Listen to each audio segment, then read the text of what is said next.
Blog Talk Radio. You're listening live to another edition of ATL Prime Sports. Todd Corder here with you in the ATL along with Mark Mancini in Los Angeles.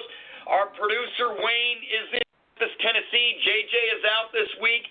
Gentlemen, we have a special guest with Len Elmore, a lawyer, a great basketball player at the University of Maryland and the ABA and the NBA. And Len is joining us here on ATL Prime Sports. Len, talked about all your accolades, sir. I wouldn't be able to let you come on the show. There are so many, it fills up pages of my notes here. And sir, thank you so much for coming on today. No, it's my pleasure. Glad to be with you guys. So, by the way, one of the things that I noticed is you went to Power Memorial Academy in New York City, which happens to be the same high school as Kareem Abdul-Jabbar. You played at Maryland from 71 to 74. You were the first-round pick in the NBA draft in 1974, 13th overall. Start us off by telling us a little bit about how you got interested in basketball. Talk about the days of playing in New York City and what it was like playing basketball, and then, of course, in the ABA and the NBA. Well, to begin the story, I never really was interested in basketball. I was a baseball player when I was a kid growing up, played a little football as well. And it wasn't until I was in middle school, I was probably about 4 or 5 inches taller than everybody else. And, you know, the guys were goofing around at the basketball half court. And, you know, I decided to get involved, grab the ball, hold it over my head. If you've ever watched the movie One Flew Over the Cuckoo's Nest and you recall Chief, that's probably what I looked like at that time. But I had a PE teacher who saw me and knew I had some athletic skills and said, why don't you play a game where a lot of people are your size? And being about 6'4", in ninth grade, 6'5", I said, sure. So he took me down to this high school, Power Memorial Academy, and they had a kind of a tryout, unbeknownst to me. And when they even had the ball at half court for the jump ball, they jumped and tipped it. I was still standing at half court because I didn't know which way to run. I asked these guys, how do you know which way to go? So that showed you how much of a novice I was. But, that summer and the following season, my sophomore year, worked on my game, learned how to play, and most importantly, playing in New York City during those days. That was kind of the heyday of New York City basketball, the mid-late 60s. I had great teams, Boys High, among others, terrific Catholic school teams like Malloy and ourselves, Archbishop Malloy, and, some great high school players. But playing in the Rucker tournament as a high school player certainly taught me an awful lot. You learn not to get embarrassed. You learn how to return the favors, when guys are playing physical basketball. And, from being a sophomore with not a lot of experience, I went to a junior who made All-City in New York. And obviously as a senior was All-City and a high school All-American. In fact, our high school in 1970 were adjudged the high school national champs at Power Memorial. And we had 3 high school All-Americans on the first team, the Parade Magazine first team. So, it was a terrific experience. You're listening to Len Elmore here on ATL Prime Sports.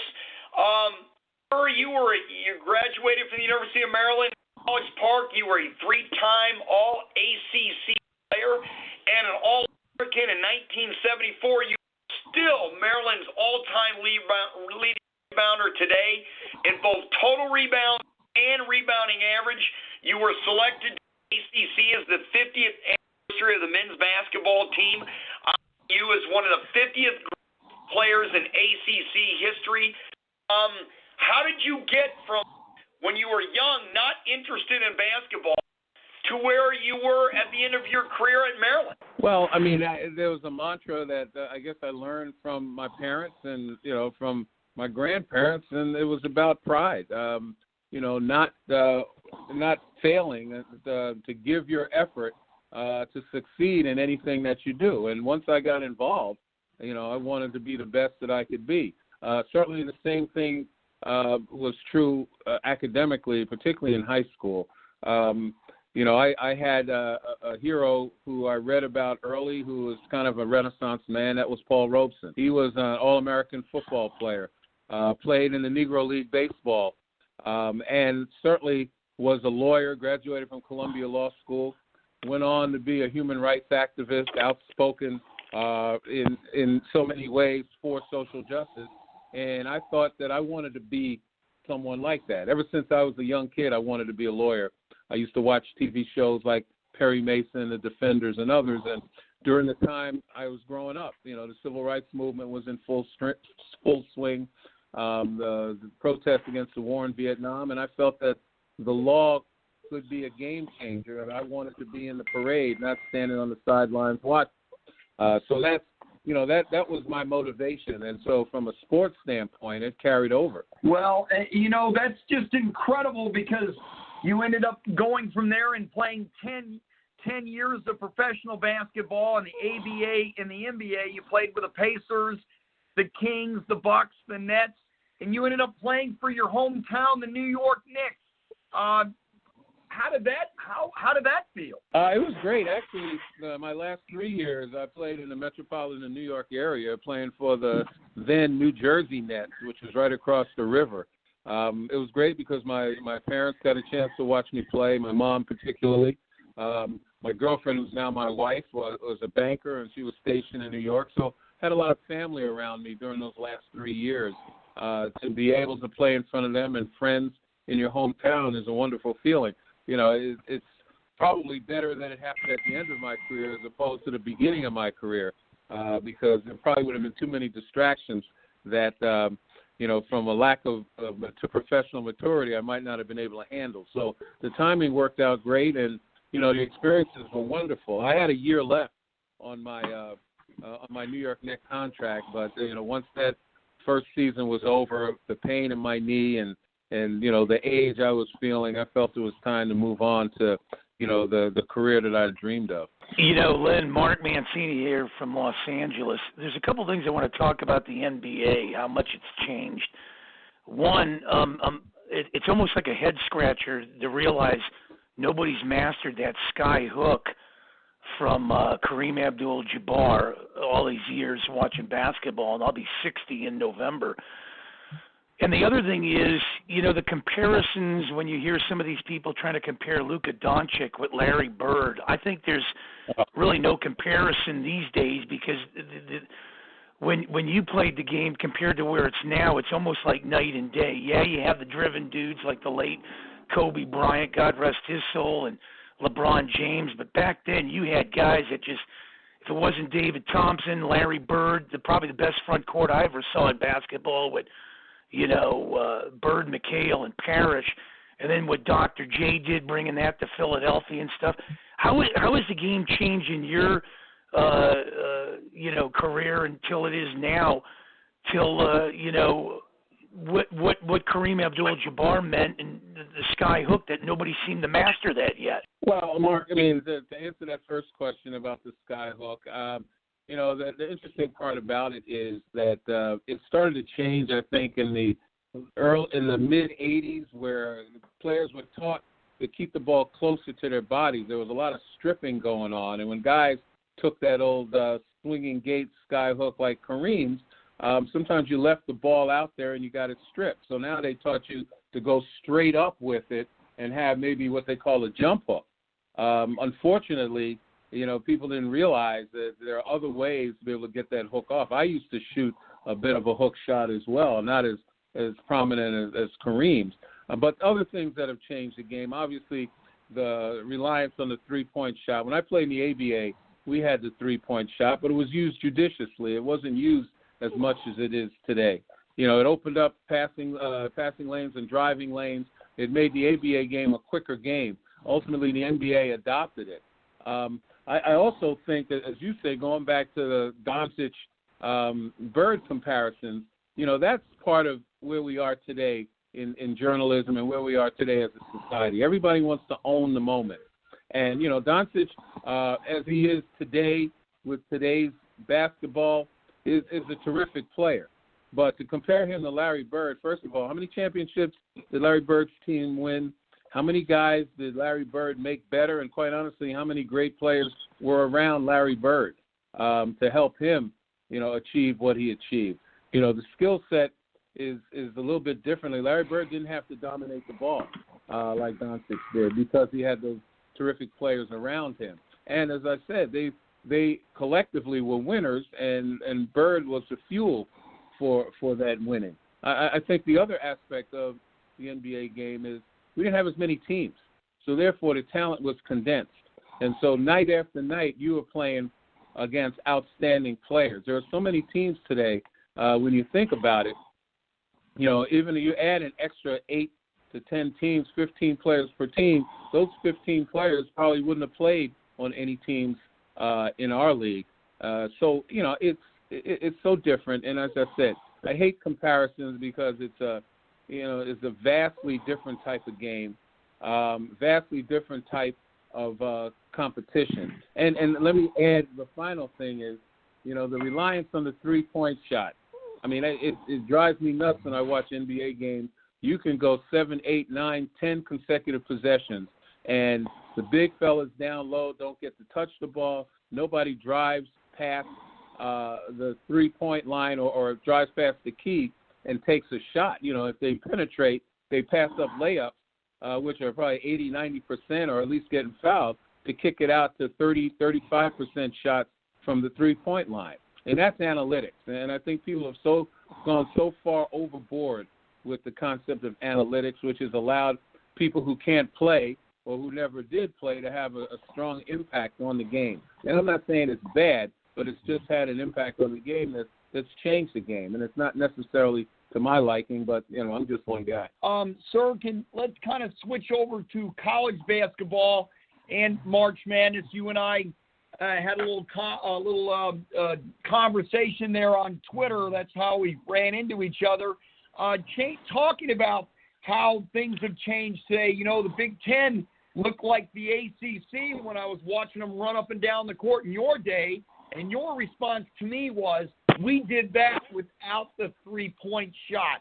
That right there tells me that the brand of basketball that you guys played back then compared to what today is more about fundamentals, and quit focusing on a three-point shot. Last night, when I'm watching Michigan State and Michigan play, the Spartans are not a three-point team, yet that's how they got themselves down in the game. They dug themselves such a big hole, it was hard for them to come back. And teams today have to be able to shoot it and go inside, and the teams that do that are obviously the ones that are most successful. But tell me the difference, like you said to me over Twitter, about how you guys did it without the three-point shot compared to today. Well, I mean, first of all, at the top, let me say that, the good part of the three-point shot is it's the great equalizer. Teams that can shoot the ball that maybe not have the size or the quickness or the athleticism, if they have the execution, they can stay in games because of the three-pointer. So let me not say that it's all bad. But as you said, there are a lot of teams that necessarily can't shoot it, and they don't shoot it well. And instead of going to their strengths, they continue to try and saturate their offense with three-point shots, passing up high percentage shots, which would put pressure on the defenses. So all too often, you take the pressure off the D when you take a low percentage shot. Now, again, when we played, we didn't have the three-point shot, nor did we have the shot clock. But my Maryland team averaged about 85 points a game. And part of the reason was tempo, execution, I guess unselfishness in getting more people involved. And then we had no dunking either, which was, another element of the game that kind of focused on fundamentals and kept people, trying to sharpen their skills. And I think that when you look at the great players of those days, whether it's the Bill Waltons of the world, or in the ACC, my teammate Tom McMillan, John Lucas, guys like that, you recognize that it was a different way to play the game. These young people today are far more athletic, certainly have sharpened their skills because of the attention they put on practice and repetition. Many of them only play one sport, and that's pretty much it.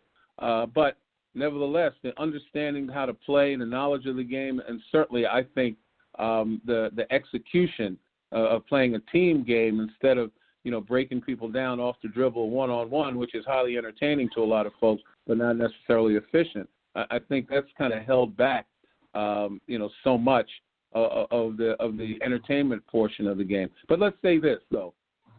Coaches now are trying to teach guys how to maintain and control tempo. Coaches are smarter these days with different defenses.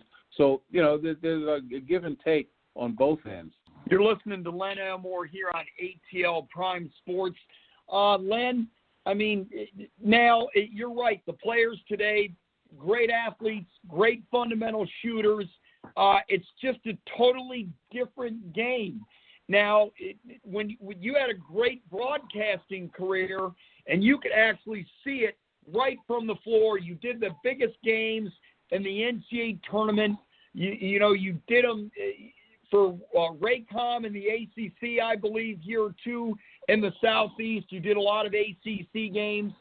So what if would you do to change to today's game to try to combine what was going on back when you played compared to today to make it better? What would you do? I would preach more ball movement and better movement without the ball. I would preach playing inside out, because even though you don't have great back to the basket big men, the fact that the ball goes inside and gets close to the basket puts pressure on the defense. Every time you throw the ball inside, watch the defenders. They turn, they look. Sometimes they retreat back to try to help, even though that back to the basket player isn't a great player. And now, if you're doubled or you kick it back outside, you got more ball movement, and you do reverse sides with the ball, you get better shots offensively. I think that's part of it. I also think that you teach better point guard play. To me, quintessential point guard play is make or miss. Point guard gets it, pushes the ball up the floor, and explores the defense for opportunities. In a live ball situation, broken floor situation. If you don't have it, you get people involved. You run your sets, and you try to be as efficient in execution as you can.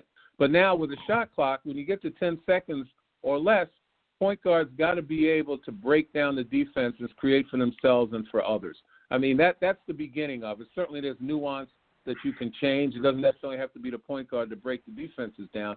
But, if you keep that in mind, and that's something that I learned from some terrific coaches, most specifically one of my pro coaches, Larry Brown, who I think was probably the best coach I ever played for, top to bottom, in teaching the game. Those are elements of the game that I think that are missing right now. And if you can improve that, I think you can improve the quality of play.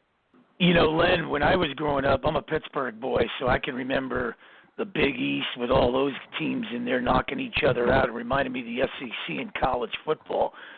But when the tournament starts coming up here and they start picking up all these teams to add to the mix here, the four teams that I really like in this thing, and I'm just going to throw them out there. I don't know what your take is on this, but I like Gonzaga. I like what Mark Few's doing, and hopefully he can get something this year. But I also like Alabama, Villanova, and San Diego State. Any thought to those four teams? And I know, you with the Maryland team, what's your take on these four teams that I just threw out there? Well, obviously, when you look at it, I think any number of 10 to 12 teams have a real chance to win this thing. I do think Gonzaga has to be the favorite, not necessarily because they're undefeated, but because of their depth. The quality of play inside with Timmy, outside with any number of guys, certainly with Kispert and with Suggs. And then they have guys who come off the bench or who are secondary players that in any given time can take over a game. I also, quite honestly, I like Baylor. I think Baylor is a terrific athletic team, strong. They shoot the ball really well and play pretty decent defense. Alabama is a sleeper in some regard. They're in the top 10 in the AP poll, at 19-6. But they're a team of athletes, and they're hungry. And I think that that's a team that can get hot. Villanova, unfortunately, I think with Colin Gillespie out now with torn MCL, I quite honestly, he's kind of their heart and soul, and I think they're probably done right now with regard to going far in the tournament. And it's unfortunate because if they were intact, I think there would be another team that has an opportunity. I would say don't sleep on Florida State. And, when you take a look, San Diego State, as you said, is a team that is also could be considered a sleeper. But they're, those teams that we talked of are going to be on the top 4 lines at least, at a minimum, and maybe even the top 3 lines. If we're going to go deeper, I look at, again, a team like Virginia, if they get the right seeding, the way they play defense and the way they control tempo, they could go a long way as well. And then the absolute sleeper, Loyola Chicago, who, opened up a lot of people's eyes a couple years ago. Right now, they're playing extremely well in the Missouri Valley. So, as I said, you can get 10, 12 teams, and we could talk about them with a legitimate shot. You got Illinois, you got Ohio State that I think has the capability of going far. You could ride a guy like you could ride Iowa and take a look at their players who aren't great players, but nevertheless, you have one player who's going to be the player of the year in Luka Garza. So, this is one of those wide open years. And Mark, the guys you threw out there have a legitimate shot as well as the guys that I threw out there. So, it's going to be fun. Yeah, hey, Len, this is Wayne here in Memphis, Tennessee. I had a question in regards to the NCAA tournament. Being that there's a lot of conferences that are playing a strict conference schedule this year and some, limiting their non-conference schedule, do you think that the NCAA should, as far as at-large bids go, put less emphasis on strength of schedule, being that that's a little bit unbalanced this year because of that? Yeah, I mean, I think it is something to consider. But, if you do put less emphasis on that, then a conference like the Big Ten can say, wait a second, we're so deep. You should consider some of our teams that are below 500 because we are the toughest conference in America. So there's kind of a balance that needs to be struck there. That's why I think the net evaluation tool doesn't give as much weight to strength of schedule and looks more at, who you played. And if it's within your conference, whether it's away or home, the quad 1, quad 2 type of thing is a little more equitable. But yeah, I mean, there's going to be some unfairness. There's always, every year, we all have an argument about somebody somewhere. That's the unfortunate or the unfortunate part about not having an absolutely objective tool to measure these teams. So, somebody's going to get slighted this year. Next year, they'll be the ones to get the benefit, and somebody else gets slighted. That's just the nature of the game. You're listening to Len Elmore here on ATL Prime Sports. We have approximately 5 minutes left for the show, and sir, I have to go to the elephant in the room, and that elephant this year is COVID-19. This is a NCAA tournament that'll be played like no other. It'll be played at one location in the Indianapolis, Indiana area. There's not going to be any travel to any sites anymore. There's going to be testing. If a team cannot play, because of COVID, they're done. They're eliminated for the tournament. They're not bringing on teams to back up to play. They're not adding additional teams. So, and they are bringing fans in, but it's going to be, from what I understand, maybe 25% capacity. So this is not only are you going to have to be disciplined on the court and not have a bad half, but you really got to be disciplined off the court, because if you catch COVID, you're not playing. Yeah, that's the obviously unfortunate. I mean, there are worse things that are happening regarding COVID than just basketball. So let's keep that in context. But when you look at the insular world of basketball, yeah, it's going to be tough. And I do not envy the the mental discipline that these young people and these programs are going to have to exhibit in order to remain eligible to play for a national championship. I mean, it's obviously unprecedented, and that's one thing that I admire about all of the programs that these kids are, and I say kids by comparison to me, but they are mentally focused and disciplined to be able to try to stay away from contracting the disease, to stay together as a team and undergo the normal pressure that you'd have playing the NCAA tournament. Now you've heaped upon that the pressures of staying safe and staying healthy. So this is one of those years where it's a heroic effort for these young people to be able to accomplish the goals that they set out at the beginning of the season for a lot of teams, which is to do well, get to the tournament, and for some of them to win a national championship. Len, you were a former player. How did you didn't have to deal with this.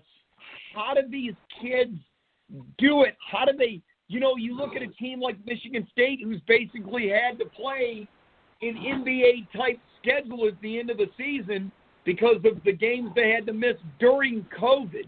Now, kids are young, they just play, and that's all they want to do is play. But how do you adjust to this? I mean, it's going to be – I think it's a huge adjustment for these kids. It is, but that's where the coaching staff comes in. You said Michigan State, that's where Tom Izzo and his staff come in. And what you have to do is you have to break it down into small bites. It's trite, and it's definitely almost a situation where you have to say it that it's one game at a time, and that is something that I think that you have to be able to take a look at and try to get your players to buy into the fact that it's only what's next, what's in front of us. That's what we have to deal with. And if you can get them to focus that way, I think that's the best way to get through it. We have less than 2 minutes on this show. Len, thank you so much for coming on today. One last quick question. I understand you're no longer broadcasting games. You were part of the ESPN when they had those cuts in 2017. Are you going to come back to broadcasting again? Well, actually, I've been broadcasting. I've been working for Fox and FS1 up until this particular year when I decided that I can't travel. But I've been doing some games for the Big Ten Network, which is they've been able to place a kit in my home, and I've been able to broadcast games from home. Matter of fact, we're on Sunday, Northwestern and Nebraska. And I'll be in the studio for the Big Ten tournament for the Big Ten Network. So they've been able to accommodate me, and it's been great. Well, thank you for answering that, because I had not caught your voice at all this year, and I'm glad you clarified that. Thank you so much. Really appreciate you coming on today. We'll have to have you back on some other time. Really appreciate it. Great job, and if we get further along in the tournament, maybe we'll bring you back on for some more analysis. Once again, thank you so much. All right, everybody, that's the end of the show. For Todd Corder, for Mark Mancini in Los Angeles, for Wayne in Memphis. We'll talk to you next week. Have a great week, everybody.